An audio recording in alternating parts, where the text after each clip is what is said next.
Raising children is difficult, and with so much information out there, it's hard to know what advice to trust.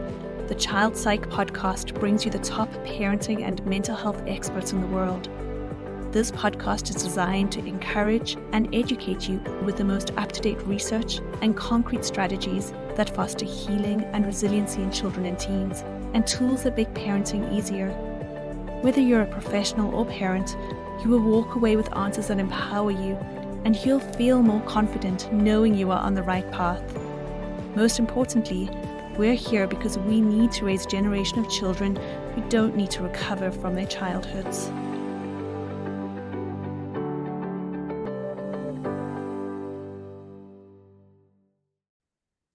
Hello, everyone, and welcome to the Child Psych Podcast. My name is Tammy, and I'm a registered child psychologist. I'm a mom to 3 amazing kids, and I'm the co-founder of the Institute of Child Psychology. Today, we have with us Michaeleen Doucleff, who is the author of the New York Times bestseller Hunt, Gather Parent, which I was feverishly reviewing again. This is my second time reading the book. So I was just talking with Dr. Doucleff about this and how much I love this book, and every parent needs to buy this book. Oh, thank you. Yeah. So this book describes a way of raising helpful and confident children, which moms and dads have turned to for millennia. And it also explains how I think North American families can incorporate this approach into their busy lives. Michaeleen wrote the book after traveling to 3 continents with her 3-year-old daughter, Rosie. The Maya, the Inuit, and Hadzabe families, showing them how to tame tantrums, motivate kids to be helpful, and build children's confidence and self-sufficiency. She is a global health correspondent for NPR Science Desk, where she reports about disease outbreaks and children's health. She also has a doctorate in chemistry from the University of Berkeley, California, and a master's degree in viticulture and enology from University of California, and a bachelor's degree in biology. That is such a neat resume. Thank you for being here again. Right? Oh, thank you for having me. It's a pleasure. Yeah. So, I mean, this has been, it's up there. Like, I just latched onto your book. So I, as a parent who grew up in a farming family, your book was just like, yeah, that's what we do. Like, kids are involved in our lives and involved in our work. And we've already done a podcast with you about that. And that really came from the Mayan culture and how to get kids to be helpful. But today we get to talk about something different. We're talking about what you learned in living with families in Nunavut, Canada, with the Inuit families. And we're going to talk about emotional intelligence and what they do with anger. And so, but we're going to start this, if it's okay, with a question. Yeah, sure. Is that okay from our audience? Okay. Yes. So I have a very spirited preschooler. She's 3 years old. She's spunky, funny, and creative. But when she's upset, her feelings are so big. She hits, kicks, and she even has slapped me in the face. I'm so scared her emotions are taking over our house. I read you worked with families up north who don't yell at their kids, and I want to learn how to parent like that. How the heck do I start, and what do they do differently? Oh, I just got like chills on my back, because it's like, that's where I was, exactly like, almost 6 years ago. So I totally understand this question and the situation. Our little girl, Rosie, is just that description to a T. She was that, and she would slap me in the face quite often. And I have to say that Rosie and I spent about 2.5 weeks living with a family in Nunavut, with an Inuit family, and what I saw they do in these situations just completely transformed my relationship with Rosie, but also Rosie's behavior.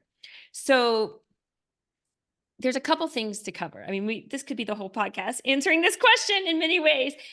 One of the things that is totally different than what I was raised and what I saw and what I was told to do is they don't talk to the child.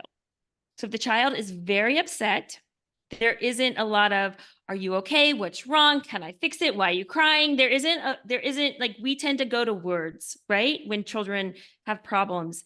And in many cultures, including the Inuit, they don't talk, because they know, especially for little children, that talking, even if you're being very kind, even if you're really trying to help, just makes them more emotional and brings the energy up more, right? So a child that's dysregulated like that, the energy is just out of control, and there's just this very high energy, right? And so what the parents do, I like to think of it as like parenting with energy. that children mirror our emotions, they mirror our energy. And so instead of talking to the child, you just bring your own energy down. And you're with the child. Maybe you kneel down to the child, and you just are bring to the child this, like I say, this like electric thunderstorm of a child, this, this total like out of control hurricane in the water. You bring this like this calmness. And if you say anything, you say it with a very calm voice. But you don't need to say anything. You just need to be there with the child and show them through your own. The child will come down. I'm telling you, she'll come down. The energy will come down. So there's no arguing. There's no talking. There's no trying to fix it. You're just bringing this very calm state. And what happens is the child will, she'll run off, and that's all right. Let her run off. Let her get it out. But probably what will happen is that she will just start to calm down. I saw the woman that we were with in the Arctic, her name is Elizabeth. She's in the book a lot. I saw her do this with Rosie like several times. Rosie had a tantrum in the road. She laid down in the road, started screaming and kicking, and Elizabeth just went over to her, kind of knelt down. I think she whispered something. I think she whispered like, "Look up and see the beautiful sunset." But it was barely audible. And then in the grocery store, Rosie had a tantrum, and she did this again. She just came over to her and just was with her. I saw the same thing in Tanzania when a little 2-year-old had a tantrum. The mom just stood next to the kid, didn't say anything, and put her hand out to the child, just like, "I'm here." So there isn't this like leaving the child. There isn't this trying to fix it. It's just really using your peace and calm to show them how to find that in themselves. That's really beautiful. Wait, so I guess, as a psychologist, we know the neuroscience here. Like this is that, our right hemisphere, if it is calm, connects with their right hemisphere and it sends signals. Like we're designed to pick up on what's going on in one another's nervous systems. So if a parent's coming in there, it's kind of like the pilot flying the plane. Yeah. And it's like there's turbulence and there's that pilot comes on, has this calm energy, just saying, everyone go back to their seat, put on your seatbelt. We'll be through this in a few minutes. Granted, you're saying they wouldn't talk if they might whisper one thing. I am but curious. You're right. It is like the presence. Yeah. It's the, like little kids, especially, right? But all adults, all children, like feel each other's vibes, right? Like vibes is a big word right now. Like we all bring different energies to a situation. And I think I had this energy of wanting to fix it, like really wanting it to stop and like help her and like, and I realized that like all I was doing was making it worse because she can't really understand. She can't understand all those words. And she, to a small child, talking is very stimulating and very like energy. It's a lot of energy. And I often think of like Charlie Brown. I don't know, you guys watch Charlie Brown, or with like the teacher sounds like wah, wah, wah, wah, wah, wah. And I think to little children, parents sound that way, right? Because they're barely like, even when they're not dysregulated, right? Their brains are barely keeping up with words. And like, and so like if they're dysregulated, there's no way they're hearing like, "How do you feel right now? What can I do?" It's just like, whoa, whoa, whoa, whoa, whoa. So that was the first thing I learned was like to change my approach, to come in at it with this peace and this calmness instead of coming at it kind of with my fix-it energy, Would they set a physical limit? Like, so if a child, so for instance, like let's say this mom who has, has asked this question, is saying like her daughter gets physical with her hands, like you get slapped in the face, like especially, and I know lots of parents where their kids are very physically aggressive. Yeah. Would these families at least like set a limit with their hands, like physically just being like not letting the child hurt them? Does that make sense? Like if the child is coming I don't think the parent would stick around, like I think it's funny because a lot of times I read these things that say things like, "I cannot let you hit me." And this very like, very kind of conflictual, I think, suggestion. Whereas I think if a child slaps the parent in the face, I think the parent would try to, first of all, get away from the child.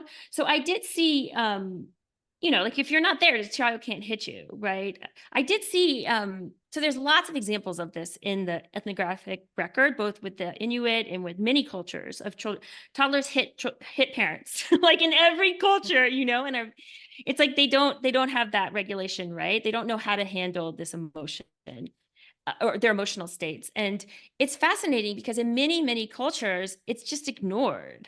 It's just completely ignored. Yes, you're right. They wouldn't sit there and let themselves be slapped 100 times by the child, but it's not, there's no big response to it because it doesn't deserve a response in the sense that like telling the child no or kind of coming at it again with that big energy is just going to make the child more dysregulated. And so you're going to just make like saying like, I can't let you hit me. I'm not going to let you hit me. I feel, the energy is still there. Like the battle is still there with them. You're actually kind of, I think, provoking them, because they don't see that any differently than yelling, right? Or just talking, I think it's like, it's a response that provokes. Now, if you say like, I'm not going to let you hit me, if you say the same words, but in a different way, I think it could be helpful, right? Because you're bringing, again, that energy. I think it's really about that energy. So Rosie would hit me and I would try, I'm not going to let you hit me. I would, and I would try all these things that I learned that I was supposed to say. And it really, because it hurt me and it was like very kind of anger provoking in me, whatever came out of my mouth was angry.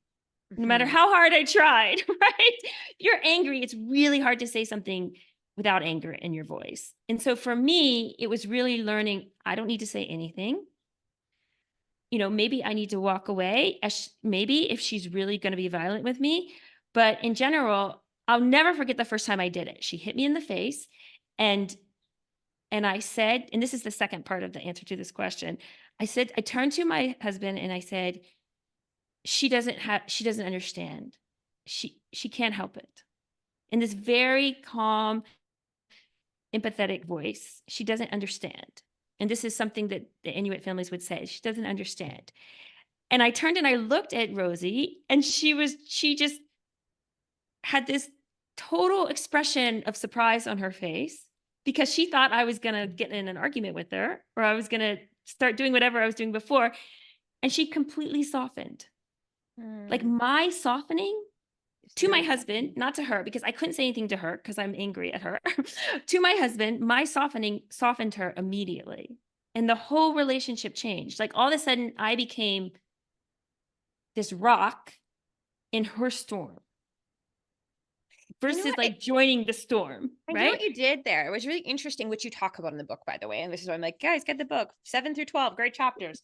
Is you thought about her in a different way. Like you weren't saying anything. You kind of paused and you said like, she doesn't know better. So your energy is communicating compassion for her in that moment and for yourself as a parent being like, I have a kiddo who's like flying the plane by herself and she just doesn't know what to do. So I have to be the pilot who's like, no, I got this. Like, you don't know what you're doing. You don't have a pilot's license yet.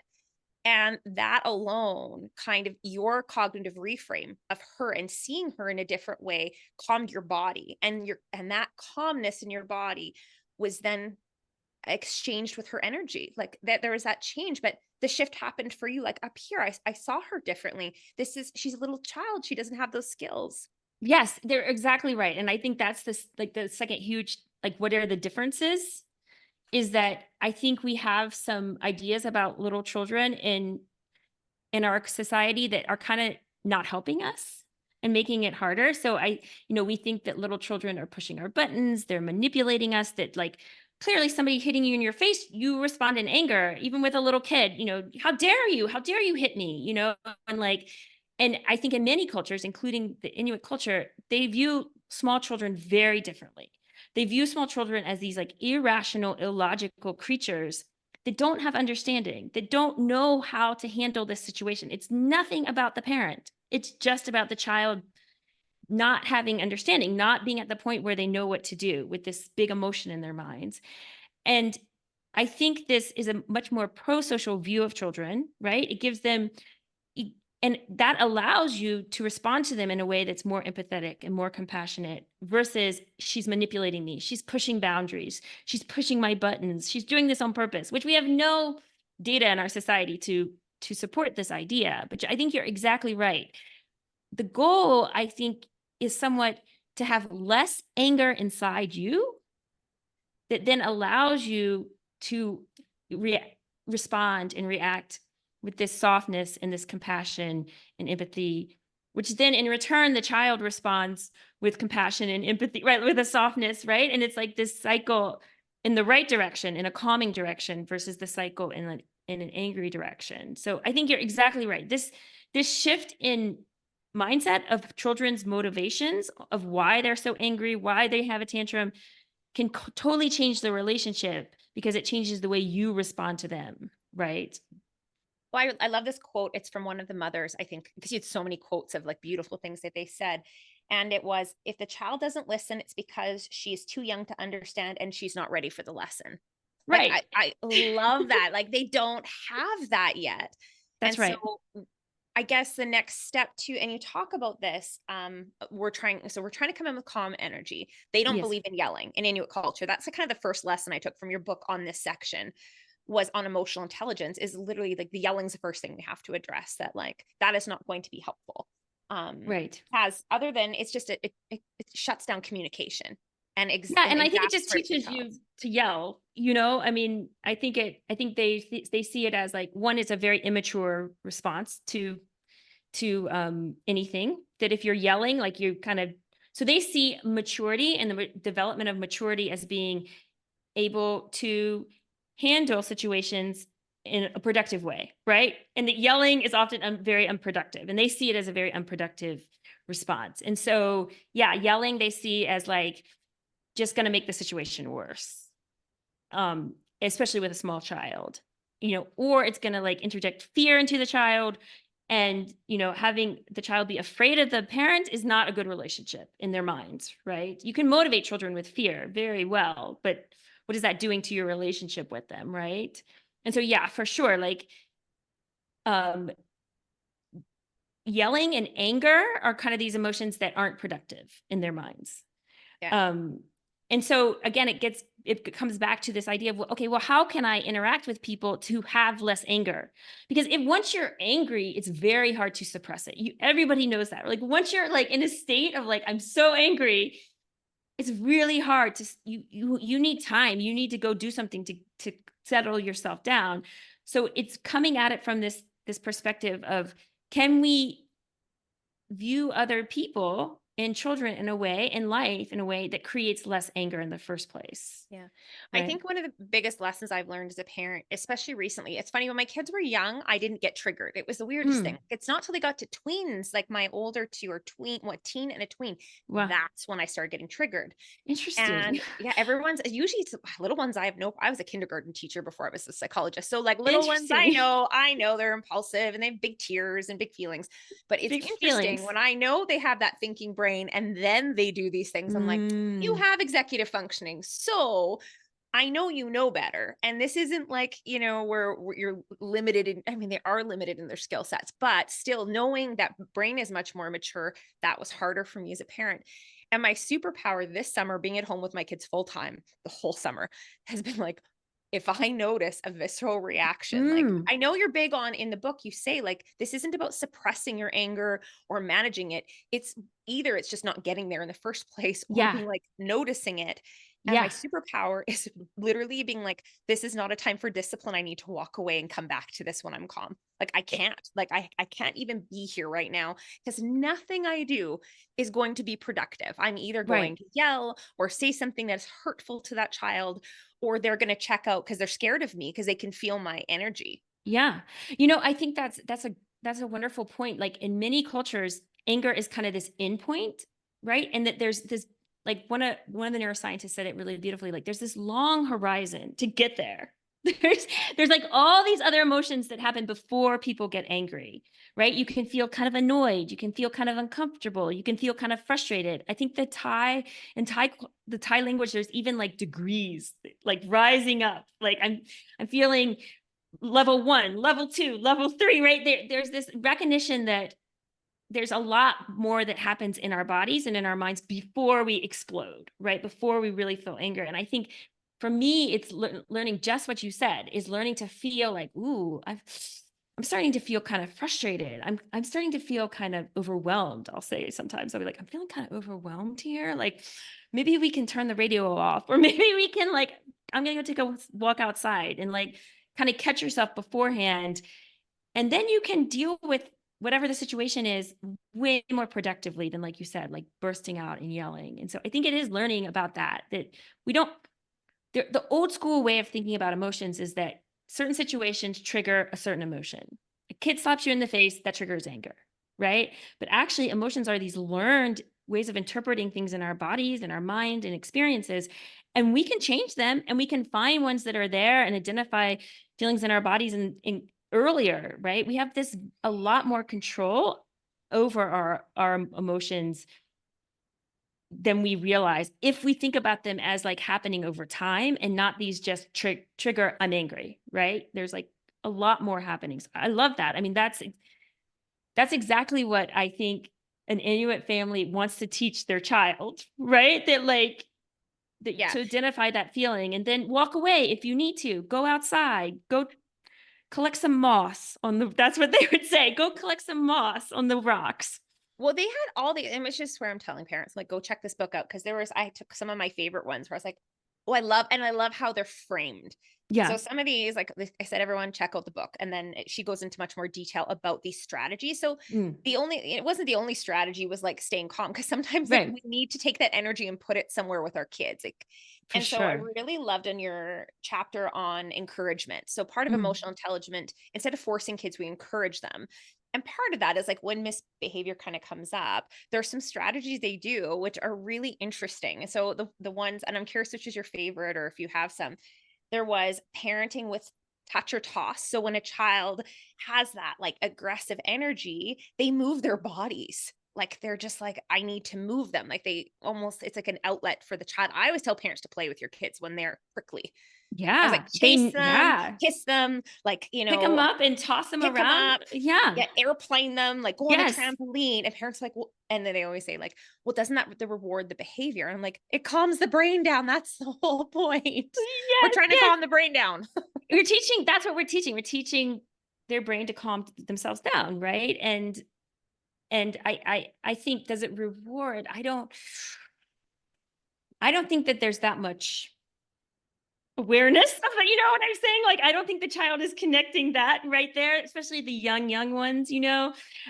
Maybe when they get older, maybe that's what, then you would start to think about it. But you see this in every culture. So I'll tell you, you see every culture that I've been to, you see that when little children, so we're talking about toddlers, babies, get really upset, there's a lot of physicality that gets done. So in the book, I think the little boy scratches the Yeah, she grandmother. draws there's blood drawn from the mom's face. I think they're just like squeezing so Yeah. tight. And then there's Yeah. an airplane moment. Like Yeah, and then she grabs him and puts him like in an airplane and swings him around, and then he calms down. It was really, and the behavior just passes. And that's what you yeah, talk about in the book. It's like, just wait for the behavior. It will pass, and just trust it's going to pass. it's You gonna don't need to pass. lecture and talk about it, and it passes. It passes. And then one of the key things, and I talk about this in later in that section, is then the parents are doing these things during like calm periods when the child can think and the child can process things, to teach the child not to do these behaviors, right? This is not just about like, oh, we let it pass and it's done, right? There are these very intentional strategies to then teach the proper behavior. It's just not done in those moments where the child is dysregulated or the parent is dysregulated, right? And because teaching can't happen in those moments. And you gave this example in the book about, like, say a child's hurting a pet. And all, by the way, any parents listening, this is normal for young children to do this to animals. That does not mean you have a sociopath or a psychopath on your hands. They're just learning about autonomy and like cause and effect. And so anyway, I remember when my son was little and he wanted to, like hug the dog, but so hard, like the dog's going to bite him. Like he's grabbing him, or he like grabs his face, or like he hurts the animals. And again, like they don't understand They don't understand yet. No. And one, depending how escalated he was, I might go one of two ways. I might, and which you talk about in the book. First, you might, if long as you're calm as a parent, you can redirect them to just show them like, ouch, that That's hurts right. him. Yeah. And then show them how to pet the dog. Right. Or if you're escalating, is walk away, remove the child, just walk away and go do something else and come Yeah. back when everyone's calm, and then show them how to be nice to the dog. That's right. Later. That's right. There's this like practice mode, I think of it, right? Is like, okay, when things are calm. I saw the grandmother, actually it's the great grandmother. So the little toddler kept twisting the tail. I don't know, just like like you said, they want to interact with this amazing creature, right? But they don't know how. Again, it's this thing of like, they don't know how. And so the grandmother waited, and then she called the little boy over to this poor dog. It was like, oh no, you're bringing my torture close to me. No, it was fine. The dog was fine.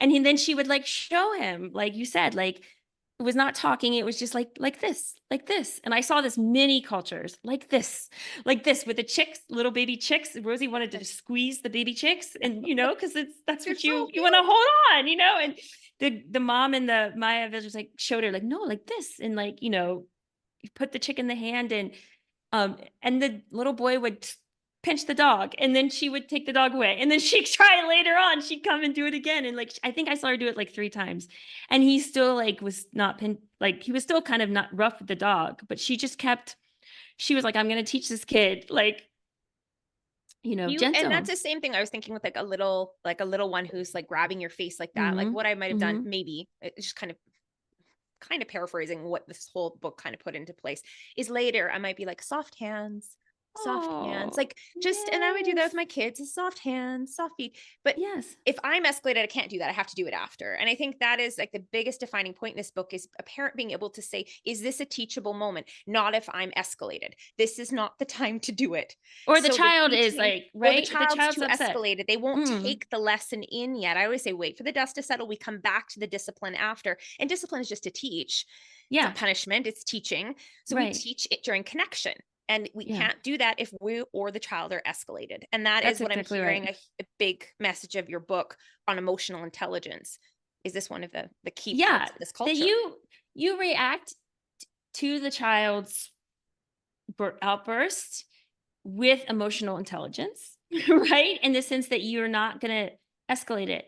You're not going to engage in it. Like how, like if I always say, like if somebody at your work has an outburst like that, do you jump in and start, what can we do? How can we help you? Like, do you become this like, kind of problem solver? Or do you actually like leave? Like, look, I'm getting out of this situation because this person is not able to have a rational conversation with me. It's the same with a small child, right? It's like you react to them in a way that you want them to react in the future.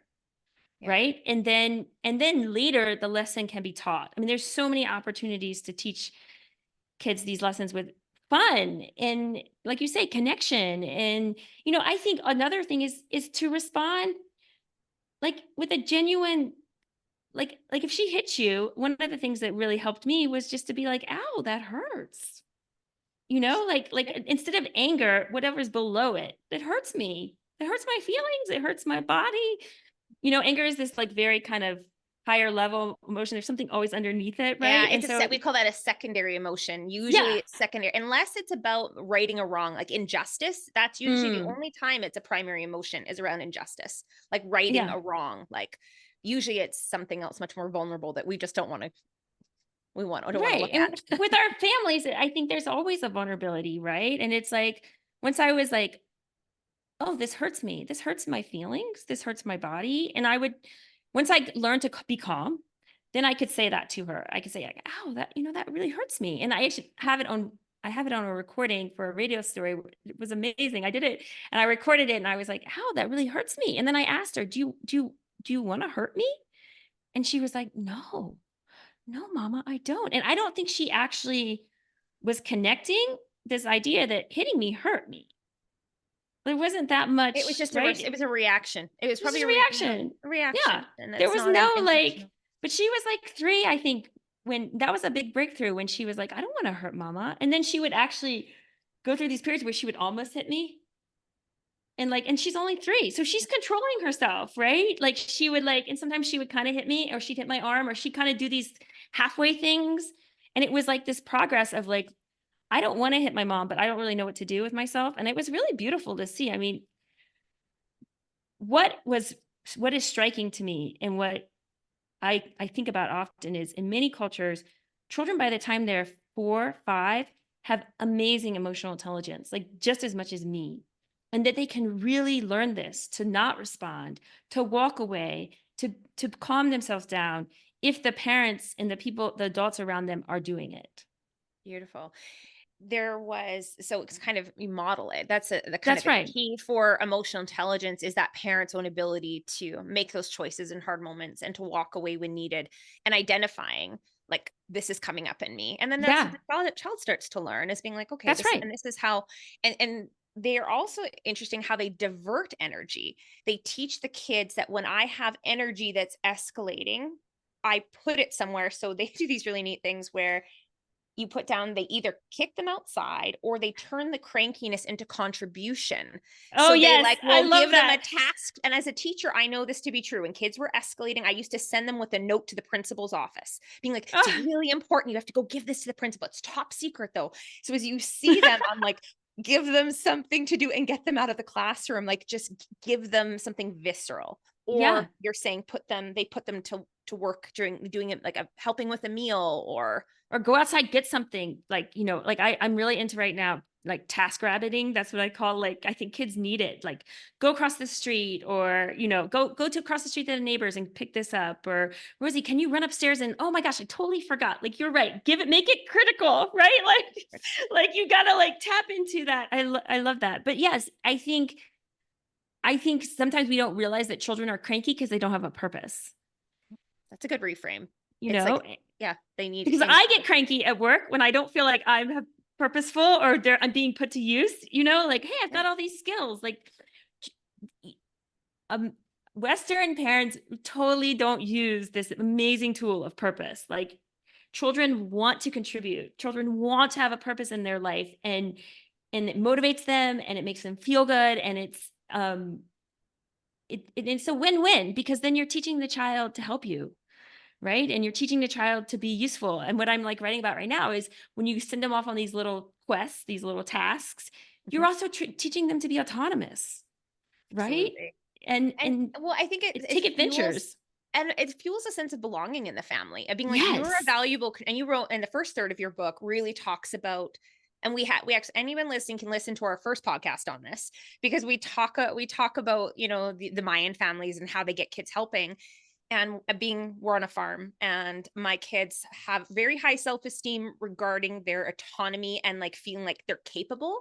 And Mm, people are like, how did that happen? I'm like, it's not sports. That's not what did it. It wasn't extracurriculars. It's that they cook meals, mm. they mow the lawn, they pick up sticks with us, they feed animals. Like, I just had my kids watering plants, walking the dogs, like putting groceries away. Like, they help with every aspect of our Everything. house. I And love that. so, I love that right. so much. But I'm like, they just feel so, I always say, like, you guys are going to be so ready to live on your own one day. You guys already know how to run a household. Like, this is amazing. And I always tell them, we can't run this house without you. We Yeah. couldn't. They're I don't think real. They're real contributors. I mean, I think that's where sometimes I was going wrong, was like I would give her these tasks that were kind of fake, or they weren't really that useful. And what I realized while writing this book, that it's really about small tasks at the beginning that are very real. So you've created like real contributors in your house, and it helps you, but it helps, like you just said, it helps the child become a human being, right? Because human beings are just these incredibly cooperative creatures. That's what's kept us alive. And I really think it's a fundamental need in a child's life to feel like they're contributing, that they're helping other people. And the other thing it's doing is teaching them how to have a healthy relationship, right? Because a relationship is about giving and taking, right? It's not just about taking something from somebody, it's also about enjoying giving to them and helping them. And so you're also giving them that gift when you have them run outside and grab the tomatoes for dinner, or feed the dog, or, I mean, just, I always say like 1 or 2 things a day when you get started with it is all they yeah. need. And then they kind of snowballs, and they will want more and more. And It is a Beautiful. great tool for teaching for teaching kids to calm down. I mean, I do it to myself, right? I get really frustrated at work. Sometimes I'll just be like, I'm really frustrated with this. And I'll be like, I gotta go out to the garden. I gotta, I gotta like go take care of the chickens. We have chickens. Like I gotta go outside. I gotta do something else to so that I can get that rationality back into my brain. Get that pause, right? Take that pause and let it And they teach, calm and down. they just simply kick them outside sometimes. And I always say when kids are struggling with dysregulation, just add water. Oh, yes, I love I'm that. always like, my grandma taught me that at a very I young love age with that. us, is being like, I don't care if it's the bathtub, the shower, the sprinkler, if you can, and I would say the same for add trees, add, Yeah, mud, add, the dirt, sky. sand, the sky. We're designed to be outdoors. So when we have kids who are struggling, rather than jumping to discipline, I'm like, just put them outside and see what happens. Yeah, yeah. I mean, literally every culture the Hudson, we live outside, which was like, but like the Maya and the moms would just stick the toddler out on the porch and then she'd watch him, right? She'd be there, but like screaming toddler goes out on the porch, just sit down outside for a bit. And like, I have this great story. It's not in the book. We went camping with this family that struggles a lot with tantrums. And it was like 2:00 in the morning and this little girl was just screaming. I mean, we're in a campground. So I'm like, 10 feet from them and just screaming her brains out. And the parents are in there. I don't know what they're doing. I don't know what they're saying. It's like 10, 15, 20 minutes go by. The child's still screaming. Everybody's awake by now. And then the dad says something. I think he's going to run out to the car to get something. And he takes the kid out of the tent. Well, there's like stars everywhere. There's like, and I think it calmed the dad down. And the kid immediately stopped crying. Yeah. And you talk or you point their attention, you say parenting That's with right. awe, like, how bright are the stars? Look at Yeah. that plant growing in the crack in the sidewalk, like point their attention to, it's kind of like how we use gratitude sometimes too, like during That's hard right. moments we can, and it's instead being like, notice the beauty in the world. Like that can help regulate our nervous system. The Inuit families do this all the time. Every time that little boy Caleb in the book had like a tantrum, the grandma would take him to the window and point out to the water. And I started doing this with myself. So like every time I felt angry at Rosie, I would look for something, a butterfly, a moon, the moon up, like something to shift, but exactly to shift this. What is Lisa Feldman Barrett, the neuroscientist, she said, to replace this very kind of negative emotion with this very positive one. You can replace it. You really can, but you have to practice at it. Your brain will not grab that positive emotion if you haven't had that positive emotion a lot at other times. So she talks about practicing positive emotions with your children. And the Inuit did this all the time. Like you're out and about, oh my gosh, look at that bird. Have you seen a bird like that before? This is so beautiful. And then the child's like, oh, they get into it. They love it. Or, oh my gosh, there's the moon. The moon's out at like 2:00 why is the moon out at 2:00 in the afternoon? It's not, like you, in these other moments when you're not upset, they're not upset, you teach their brain to find the beauty, to find the awe. And then when they are upset, they can find that emotion in their brain because the brain knows and has experienced it and does believe, wow, look at that tree and look at you this. do. And I think we do the same with gratitude. Like that's I think so I know too. there's so much research on gratitude, and part of that is being like to the antidote to stress. Is that like during adversity, which we're going to have, things are going to stress us out, and we practice gratitude when we're not stressed first. And that's what I'm hearing. Like, but then eventually when we come up with adversity and something happens, we can't avoid hard things, but like we put our focus on gratitude as an antidote. And you're saying in the book, in these cultures, part of that emotional intelligence is emotion replacement, or at least you make space for the feeling, but then you're like, I'm going to divert my attention to gratitude or to awe or to, beauty in nature. And that is a great coping strategy. And it's so interesting because all of this is done really through the lens of discipline during hard moments. People are like, I thought this podcast is about emotional intelligence. And it's like, well, it starts when kids have big feelings. And when they're little, those big feelings are anger and frustration and sadness and discomfort. I think I just feel like discomfort in their bodies. And then it just leaks out. Right. Yeah. But I think that the thing I didn't understand was that in order for me to be able to access those feelings, there's a great anecdote Lisa Feldman Barrett gave me. She said, I was on like a Zoom call. This was a while ago before the pandemic, and we were all on Zoom. And, it kept like stopped working. It kept jumping. It kept like stalling. And she said, I just felt all this frustration in me. And I kind of wanted to just get mad. And she said, and then I remember how to feel grateful. And so instead of just letting myself get all this anger, I started thinking about, wow, this is so amazing. I'm talking to this person in China, right? Like, even though it's not working, how incredible is this that I can talk to this person in China and we're having this amazing conversation? And she said, but I could never have done that, shifted my frame of the situation if I hadn't practiced having that feeling first over and over. So I always say, like, for me to really get my anger to a reasonable level in life, because I had a lot of it before, I would spend about 5 minutes each day, and often with Rosie, 5 minutes, just finding something to be grateful about or have awe about. Just letting my brain know this feeling is there, and I can use this feeling, and this is a wonderful feeling, and this is something we can access really anytime we want. And I'm not suppressing the anger. I'm just letting another emotion be there too. Yeah. And you're putting your attention, because often we That's ruminate, right. That's right. Our thoughts get the best of us, and we start thinking those things like, this needs to stop. Like, if she doesn't stop this behavior, I'm a bad mom and everyone's looking at me. And like, we have all these thoughts that come in, and then it escalates what's going on. But there's no such thing as multitasking. So at the end of the day, it's attention shifts. That's right. That is, people need to know, is like, you can only focus technically on one thing at a time.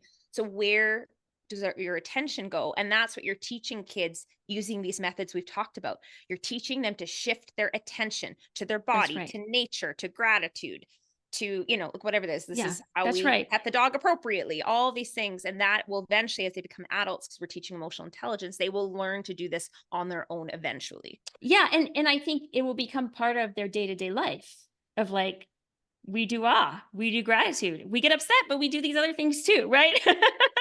and it's a mix, right? That we're these really complex creatures, and emotions are not these hardwired things in us. Somebody does X and I have to be angry. That's what I really thought. I mean, that's what psychologists often will tell people. The old model is like the Inside Out movie, right? And it's like, it's not that way. That it is a learned reaction to feelings in your body, to the situation. You've learned it, and you can learn to react and have a different emotion to those same situations, but you have to experience it first. Beautiful. Thank you so much for this conversation. And everyone, the book again is Hunt, Gather, Parent. And if you read this book, you're going to be a better disciplinarian. You're going to have more helpful kids in your house. That is for darn sure. And I just think overall, you're just going to be a more regulated parent who's not going to judge yourself so hard, or your child for that matter. I think you teach parents to see this whole parenting thing in a different way. And it comes from very old knowledge, which I love. Yeah. Like, this is, it's like embedded in our DNA. We just have pushed it all away with common, with social media and what our parents said. But I think this is the way we were meant to parent, which is what I love, is it gets down to our roots, as who we really were as human beings. We're just finding our way back to it, which is what I think so. That's beautiful. Thank you. Yeah. Thank you for having me. Oh, thank you so much. And we would love to continue to walk with you on your parenting and professional journey. Whether you're looking to enroll in a single course, join our free summit, or sign up for either our professional or parenting membership, we have something for everyone. And if you haven't joined us yet, our Instagram, Facebook, YouTube, and weekly newsletters are full of free resources and quick tips. Links can be found in the show notes. Together, let's raise a generation of children who don't need to recover from their childhood.